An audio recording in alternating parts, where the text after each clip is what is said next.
درودی پر از مهر و محبت ما رو بپذیرید کاربران عزیز رادیو زودی و همه اونهایی که همیشه صبح بر وقت خبرهای ما را منتظر می شوند و در چند دقیقه این خبرها را از آزادی ویدیو کانال رادیو آزادی در یوتیوب می شنوند. چالو گلخوجه هستم.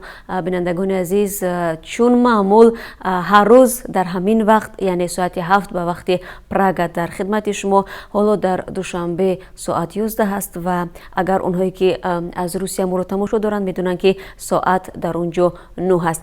با سپاس از همراهی هر یکی شما، از توجه هر یکی شما من شروع میکنم به تقدیم خبرها، اما قبل از همه نگاه میاندازیم به وضع باد و هوا. هوای ما در پراگ امروز سرد است و همین حال و همگی 0 درجه را تشکیل میدهد، اما پیش بینی می شود که در جریان روز گرمی به 9 درجه برسد. همین گونه در پایتخت روسیه شهر مسکو نیز هوا خنک است و صبح باریدن برف در نظر است. حالا حرارت هوا 1 درجه سردی رو نشان میدهد، ولی بگوهی روزی از این هم خنک‌تر یعنی 3 درجه پیشگویی شده است. در شهر دوشنبه باشد امروز هوای ابرناکی تغییر یابنده و حرارت روزانه از 13 تا 15 درجه گرم خواهد شد. خب فکر میکنم در هر کجا که باد هوا چگونه باشد به هر صورت صحبت ما و شما خلل نمییابد و ما چون همیشه آماده هستیم که برای شما خبرهای تازه تاجیکستان و جهان رو برسانیم و آغاز میکنم از آن که دیروز گروه بزرگ ژورنالیستان به شهر روغون رفته آمادگی و به فعال نمودن چرخه اول نیروگاه برقی آبی روغون را نظارت کردند. در این هیئت همکاران ما نیز هستند و این نوارها رو که آنها از اونجا برداشتند بینندگان عزیز ما امروز و پگاه در اختیار شما خواهیم گذاشت. دیروز امالی رحمان پرزیدنت تاجیکستان در استانه این حادثه تاریخی به شماری از متخصصان و کارگران این نیروگاه مکافات‌های دولتی داد. طبق اطلاع دفتر مطبوعات ریاست جمهوری تاجیکستان در قصر ملت به بیش از 100 نفر اردین‌های شرفی درجه 2، مدال خدمت شایسته، افتخارنامه جمهوری تاجیکستان، اردین شرفی درجه 2 و مدال خدمت شایسته سپرده شد. خب قرار است فردا یعنی روز جمعه 16 نوامبر نخستین چرخه این نیروگاه به کار درآید. مقامات تاجیک هدف اصلی بنیاد نیروگاه آبی برقی روغون را رسیدن به استراتژی تبدیل دادن تاجیکستان از یک دولت کشاورزی صنعتی به صنعتی کشاورزی عنوان میکنند. خب باید بگویم که فردا همچنین در نظر است که نمایندگان کشورهای همسایه نیز برای شرکت در رسم افتتاح چرخه اولی نیروگاه بیایند و همچنین گروه بزرگ خبرنگاران از کشورهای غربی و دیگر کشورهای خارجی نیز دعوت شدند و ما رو پیگیری کنید و ما تلاش میکنیم که اولین شده این نوارها رو به سهم شما برسونیم. و همچنین دیروز دادگاه شهری مسکو با حکم خود رئیس سابق یک شعبه کارخانه ریتوال الکساندر چابویف رو برای تشکیل زن و زنی گروهی در قبرستان خوانسکی بهاری سال 2016 به 11 سال زندان محکوم کرد. در حکم دادگاه منصفه مسکو گفته می شود که با مجموعه همه جنایت ها بعد کویش یک بخش اتهام به الکساندر چابویف مهلت 11 سال زندان نظامش سنگین مقرر شود. تشکیل کننده دیگری این زن و زنی هم مؤسس تشکیلات ورزشی زداروا ناتسیا الکساندر بچارنیکوف به 9 سال زندان نظامش سنگین محکوم شده است. مطبوعات از قبل وکیلان دفاع محکوم شده ها نوشتند که این حکم را غیر قانونی ارزیابی میکنند و از بالای آن شکایت خواهند کرد. خبرگزاری اینترفاکس می نویسد دادگاه و تفتیشات معین کردند که چابویف و بچارنیکوف با کمک کلوب ورزشی زداروا ناتسیا به ترتیبی های عمومی را تشکیل کرده میخواستند مهاجران کاری یعنی شهروندان تاجیکستان را از حدود قبرستان بیرون کنند. از بیانات شاهدان برمیآید که ماموریت قبرستان از مهاجران طلب میکردند که 50 تا 90 درصد درآمدهای خود را به آنها بدهند.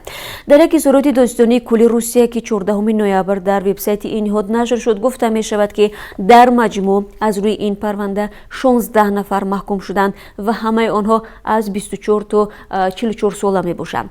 از میان محکوم شده ها 3 نفر به مهلت های طولانی زندان از جمله البک و دویف به 11.5 سال محبس محکوم маҳкум шудааст.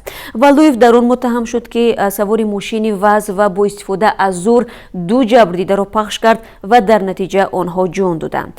Дигар маҳкумшудаҳо ба муҳлати 3.5 то 5.5 соли зиндон ҳабс шуданд. Клуби варзишии Здоровияи натсияро дар матбуот ҳамчун шуъбаи ҷавонони ташкилоти ҷамъиятии ветеранҳои боевои братства муаррифӣ мекунанд. Дар ҷараёни тафтишот аъзои ин клуб ки таҳти боҷӯӣ қарор доштанд гуфтанд ки аъзои ин созмон бо дархости Чабуев ва дар чорчӯби назорати ҷамъиятӣ масъулияти назорат аз қабристони Хованскойро бар уҳда доштанд. яке аз ширкатдорони занозанӣ Сергей Улихин пурра ба гуноҳаш иқрор шуда зидди дигар гумонбарон баёнот дод. Боз як нафар Владимир Колесников ҳам ба гуноҳаш қисман иқрор шудааст. Дар нисбати дигар ширкатдорони бетартибиҳои оммавӣ ки дар ҷустуҷӯи байналмилалӣ қарор доранд таҳқиқи ҷудогона сурат мегирад.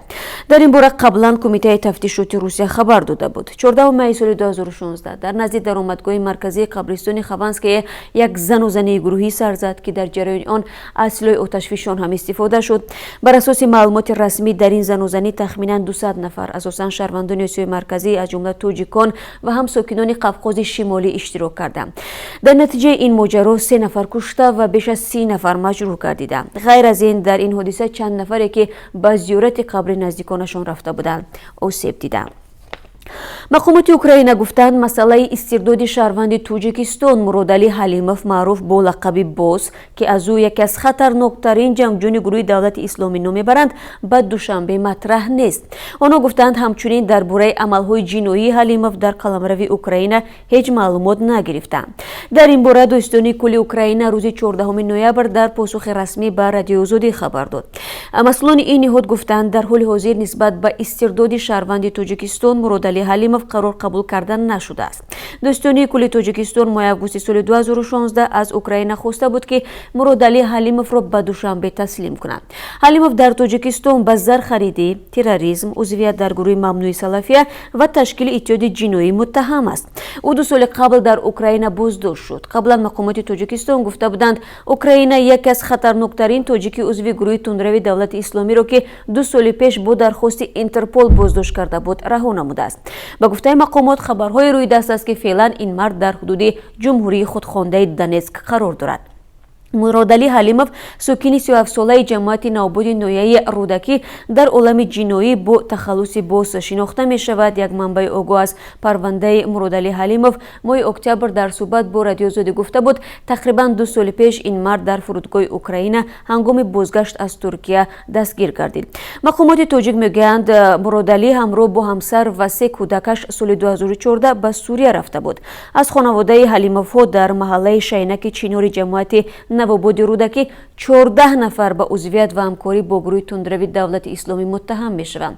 Аз ҷумла бародари Муродалӣ Маҳмад Саиди 34 сола ҳамроҳ бо ҳамсару 3 кӯдак, хоҳараш Дилором бо шавҳараш ва Гулшараф Саъдуллоева модари 66 солааш ба Сурия рафтанд.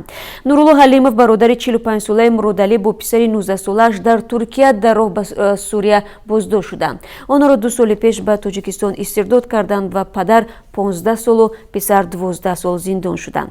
Саидулло ва Хушвақт Ҳалимовҳо 2 бародари дигари ин хонавода барои ҳамкорӣ ба иш боздошт ва аз 15 то 17 сол ҳукми зиндон гирифтанд. танҳо аз ин хонавода 2 нафар дар озодӣ қарор доранд. ҳоло мақомоти тоҷик бештар ба Муродалӣ Ҳалимов узви ин хонавода таваҷҷӯҳ доранд ки ба гуфтаи онҳо бо далели номаълум аз Сурия то Украина расид ва он ҷо пас аз боздошт раҳо гардид. ҳукумати Тоҷикистон бо ирсоли як нома аз Вазорати Фарҳанг хостааст дар филармонияи давлатӣ тағйироти кадрӣ ба амал оварда нафари огоҳ аз сиёсатро ба раҳбарии он таъин кунад. айни замон Афзалшо Шодиев ҳунарманди шинохтаи тоҷик раёсати филармонияи давлатии Тоҷикистонро бар уҳда дорад. Раҷабгул Толибова сардори раёсати кадрҳои Вазорати Фарҳанги Тоҷикистон рӯзи гузашта дар суҳбат бо Радиои Озодӣ дастрас шудани чунин номаро тасдиқ кард. ӯ гуфт ин масъала ҳоло дар баррасӣ аст. Толибова дар мавриди номзадҳои эҳтимолӣ ба ин мақом ва кай таъин шудани раиси нави филармонияи давлатӣ иттилоъ надод. Бояд гуфт ки Афзалшо Шодиев овозхони шинохтаи тоҷик ва раҳбари филармонияи давлатии Тоҷикистон рӯзи 14 ноябр дар суҳбат бо Радиои Озодӣ гуфт овозаи аз кор рафтани ӯро бархе аз бадгӯён паҳн карданд ва он ҳеҷ асос надорад.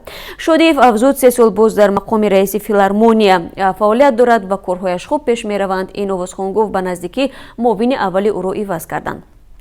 афзалшоҳ шоидиев аз ҷумла афзуд, бо ин ҳол дар ояндаи наздик ният дорад баъзе аз тағйироти кадриро дар дохили филармония амалӣ кунад. Ӯ мегӯяд ният дорад баъзе аз раҳбарони ансамблҳоро иваз карда, бархе кормандоне ҳам ки ба талаботи замон ҷавобгӯ нестанд, аз вазифа сабукдӯш намояд. афзалшоҳ шоидиев моҳи августи соли 2014 раиси филармонияи давлатӣ эълон шуд. Саид Бухори Маҷидов, раҳбари пешини ин идора, баъд аз эълони барканориаш бар асари сактаи қалбӣ даргузашт. ва ба ҳамаи онҳое ки ҳамин лаҳза моро тамошо доранд ва ҳамин чанд сония пеш ё дақиқа пеш ба мо пайвастанд, бори дигар дуруд мефиристам ва хабарҳои Тоҷикистону ҷаҳонро аз Радиои Озодӣ ман Шаҳлои Гулхоҷа барои шумо тақдим мекунам. ва рӯ меорам ба хабарҳои байналмилалӣ. иттиҳоди амрико иддао дорад ки Эрон ҳар сол маблағи баробар бо $1 миллиард барои пуштибонӣ аз Ҳизбуллоҳ, Ҳамос ва дигар гурӯҳҳои муттафиқи ифротии мустақар дар Ховари Миёна харҷ мекунад. рӯзи 14 ноябр намояндаи Департаменти давлатии Амрико дар Вашингтон гуфт ки Эрон солона танҳо барои дастгирии Ҳизбуллоҳ $700 миллион масраф мекунад. ин гурӯҳи лубнонӣ ки дар ҳоли ҷанг бо Исроил аст, яке аз пуштибонҳои муҳими режими президенти Сурия Башор ал-Асад мебошад. Президенти Амрико Дональд Трамп мегӯяд ҳадаф аз барқарор кардани таҳрими Эрон водор намудани ҳукумати ин кишвар ба қатъи пуштибонии гурӯҳҳои ифротӣ дар Ховари Миёна мебошад. ҷасади як афсари баландрутбаи пулиси Покистон ки моҳи гузашта дар шаҳри Исломобод рабуда шуда буд, дар шарқи Афғонистон пайдо гардид. рӯзи 14 ноябр вазорати умури хориҷии Покистон гуфт, мансабдорони афғон сафорати Покистон дар шаҳри Кобулро огоҳ карданд ки ҷасади Тоҳирхон Довар дар ноҳияи Дурбобой вилояти Нангаҳор дар наздикиҳои марзи Афғонистон бо Покистон ёфт шудааст. Довари 50-сола раҳбарии яке аз раёсатҳои пулиси шаҳри пешовари Покистонро бар оҳда дошт. ӯ 27 октябр дар пойтахти Покистон рабуда шуд. рӯзи 13 ноябр дар шабакаҳои иҷтимоӣ акси ҷасади Довар бо нишонаҳои лату кӯб зоҳир намуданд. гуфта мешавад ки ҳамроҳ бо ҷасад мактубе бо паёме бо забони пашту ёфт шудааст. зоҳиран мактубро вилояти Хуросон, яъне бахши гурӯҳи даҳшатафкани давлати исломӣ ки дар Афғонистону Покистон фаъол аст, ирсол намудааст. муҳоҷирон аз Осиёи марказӣ, аз ҷумла муҳоҷирони тоҷик, ҳақ надоранд аз соли оянда дар яке аз бузургтарин вилоятҳои саноатӣ ва муҳоҷирпазири Русия ба таксиронӣ мусофиркашӣ машғул шаванд. Борис Дубровский, губернатори вилояти Челябинск, рӯзи 12 ноябр фармонеро имзо кардааст ки бар асоси он соли оянда кор кардани хориҷиён дар чанд соҳа мамнӯъ мешавад. дар матни ин фармон омадааст фаъолияти хориҷиёне ки соҳиби патент ҳастанд дар соҳаҳои нақлиёти мусофирбари шаҳрӣ, нақлиёти мусофирбари байни шаҳрӣ мамнӯъ шавад. як бахши дигари қарор ки зоҳиран ҳазорон муҳоҷир аз Осиёи марказиро аз кор маҳрум мекунад, дар бораи таксиронӣ аст. бар асоси ин банди қарор хориҷиён дар Челябинск ки аксаран аз Осиёи марказӣ ҳастанд, дигар ҳақ надоранд бар асоси патент ба таксиронӣ машғул шаванд ва ҳатто ҳақ надоранд бо мошинҳои иҷора ҳам ба кашонидани мусофирон сару кор бигиранд. қарори мазкур аз рӯзи 1 январи соли 2019 ҳукми иҷро мегирад. Челябинск яке аз бузургтарин вилоятҳои муҳоҷирпазири Русия аст ки дар он даҳҳо ҳазор нафар аз муҳоҷирони тоҷик кору иқомат мекунанд. ҳазорон нафари онҳо машғули кор дар сохтмон ҳастанд ва бахши умдаи дигар ронандагӣ ва мусофиркашонӣ мекунанд. зоҳиран қарори губернатори Челябинск сабаби бекор мондани ҳазорон нафар аз ронандагони таксӣ аз Осиёи марказӣ аз ҷумла Тоҷикистон мешавад ва мумкин аст ҳазорон нафари ин вилоятро тарк кунанд. манзур аз бозам муҳоҷирони тоҷику Осиёи марказӣ аст. бино ба иттилои расмӣ, танҳо дар 8 моҳи имсол тақрибан 1000 муҳоҷири тоҷик аз рӯи қонунӣ дар ин вилоят соҳиби ҳаққи кору иқомат шуданд. мақомоти Русия дар гузашта гуфтанд қонуншиканӣ зиёд дар байни муҳоҷирон, беэътиноии онҳо ба қоидаҳои ҳаракат ки сабаби марги мусофирон мешавад, аз сабабҳои аслӣ маҳрум кардани онҳо аз ҳаққи таксиронӣ ва мусофиркашонӣ аст. аммо муҳоҷирони корӣ мегӯянд баъди қабули чунин қарорҳо ва маҳрум шудан аз ҷойи кор, баъзеҳо ба кишвар бармегарданд ва ҳоло ба Кореяи ҷанубӣ мераванд. аз ҷумла Хуршед ки аз шаҳри Екатеринбург бо Радиои Озодӣ суҳбат кард, гуфт баъзе аз муҳоҷирон ки аз муқаррароту маҳдудиятҳо ва нақси пайвастаи ҳуқуқашон хаста шуданд, ба Туркия мераванд. ҳоло Қатар ҳам яке аз кишварҳое шудааст ки муҳоҷирони тоҷик дар он ҷо кор меҷӯянд, гуфт ин мусоҳиби Радиои Озодӣ. бо вуҷуди тамоми маҳдудиятҳо, Русия бузургтарин мизбони муҳоҷирони کره تاجیک باقی میماند و بنا به آمارهای مختلف در آن بیشتر از 1 میلیون نفر از مهاجران تاجیک کره اقامت میکنند. صدها هزار نفر آنها برای قانون شکنی برای 5 سال از حق ورود به روسیه محروم شدند و بسیاری از آنها منتظرند که این مدت کی خاتمه می‌یابد و آنها به این کشور برمیگردند. خب بینندگان عزیز، ما در جریان روز به این موضوع بار دیگر برخواهیم گشت و همچنین تلاش میکنیم به سالهای زیادی شما درباره قیمت شدن پتنت در روسیه پاسخ بگیم و همراه با شما خواهیم دید که در کدام منطقه های این کشور نرخ پتنت شروع از سال آینده بالا می رود. از این خاطر پیشنهاد میکنم که در برنامه خبری حتما ما رو همراهی کنید و همچنین خبر و گزارش های بیشتر رو در آزادی ویدیو و وبسایت رادیو آزادی دنبال نمایید. و رمضان محیدینوف استاد 59 ساله دانشکده مهندسی و تکنیکی بخارا که چندی از دانش آموزان را برای بگل استکوزر شدن به مکتب لطوکوب کرده است از کار رانده شد.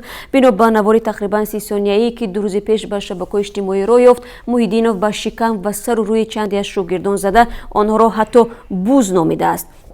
بخش ازبکی رادیو آزادی معلوم کرد که ویدیو ماه مارت امسال ثبت شده است و جبر دیده ها دانشجویان سال اول بودند. این ثبت را با گذشت 8 ماه از حادثه در اینترنت گذاشتند. یووری رئیس این دانشکده در صحبت با رادیو آزادی گفت بعد به اینترنت راه یافتن ویدیو یک گروه کاری قضیه را بررسی کرد و گروه کاری دقیق نمود و مردی که در نوار جوانها را میزند دوسنت کافدرای متماتیکای عالی فاکولته تکنولوژی های اینفورماسیونی رمضان محیدینوف بوده است.